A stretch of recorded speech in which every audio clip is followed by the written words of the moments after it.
and therefore get you call Supreme Court. Then they didn't call do Supreme Court and the Supreme Court or calling in and say a year or the she could do Kessie entry on a Abroetia Lily Ajimon.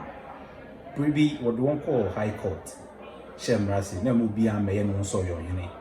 Na Abroetia Lily, the mark of Ducasse so, then coffee that is on castle your hene.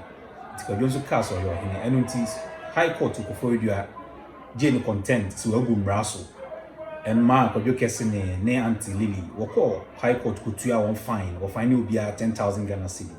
What's on your one day? It's 1 month or the Akko Supreme Court. It's a net, the Court Supreme Court. Now, any woman say, you do Supreme Court, and Ducasse now, na 7 wamba, Auntie Lily wamba, no be seen one name ye a crahene, or no be now ma one lawyer, Kwame Akufu. Na judge of papa munina na ebaya ne say asem na High Court kind na what hwehwe say High Court need to me biara say chieftaincy matters no High Court need to me say obema kodwo kese content na Supreme Court ka chose there be na High Court ye no emuda wo pepepe we abu mra ne so say High Court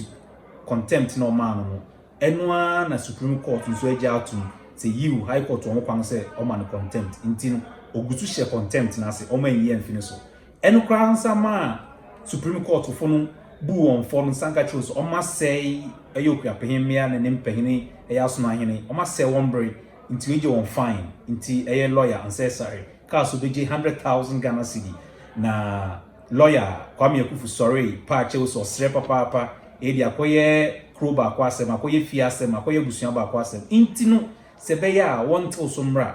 na judges na dwene wa e do bisa Kwame Akufu se inti anka yo no a anka he na nka obeje no so on kan ye yo no kra de anka de beche no se adanti na mra ye wa be start asem nyina no wa mfa anka se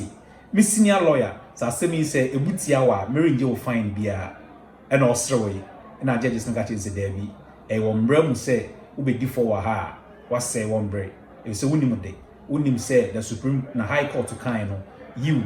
no quarry say kodwo kese no we abu mraso na contempt no daniti so. Nti adenti na obese ode ne baha na yi betwa emu ana we di for nti no uni sa 2 minutes say ode ne baha na yi sa contempt ni fin contempt no so dan so. Enu nti ye bebo ka 10,000 Ghana cedi tuyama ohemmea ne asuna hene ene ne lawyer say was say one break na ode wan ba. If so unim de nti adeng na opese obese court to break ana me das minuanom na nije ebeye nije beye anwawo ama ohembia eyi nyina kire yen se kodwo kese no onye ohene ye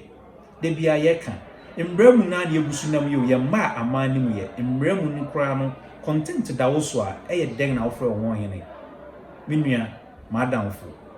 me na wo na Ghana ochina ye nde a se me na wo ya nyire ye ho anchichire Ghana ni ya ochina bi wodidi wunua na eye woda wo ba bidi wankasa se biara ye retwa no ye ndwe na ochina ho wo sa sei ye ntwani ya ochina ye nga na bekwa etia ye ti me do bibia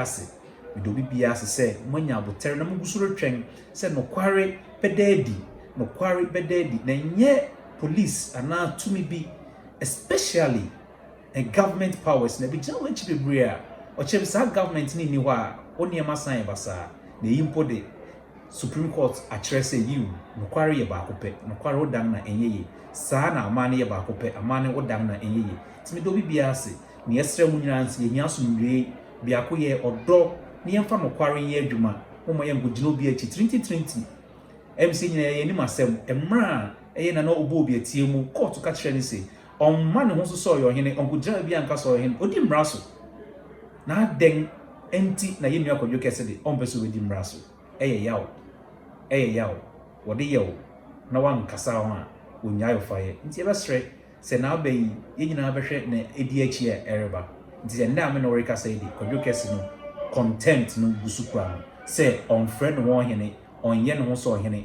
ɛno nso ɛho nsɛm bɛba daakye na mɛkɔ so ne mu akyɛ medo bibi ase medo Akuapem ase medaga na man ase me a meka sɛ yi wɔfrɛ me din se ɔde hye adum tokori meda ase papa na nti adwumadi bibia no me de sɛ mɛbɛ kasa wo manase mabɛkyerɛ bi no ebi sɛ maka sɛ neama nko bi no me mbɛka ho asɛm me court wo bi me te court dem wo bi na mani tua me te ɛno nti na me no mɔrekyɛ yi medo bibi ase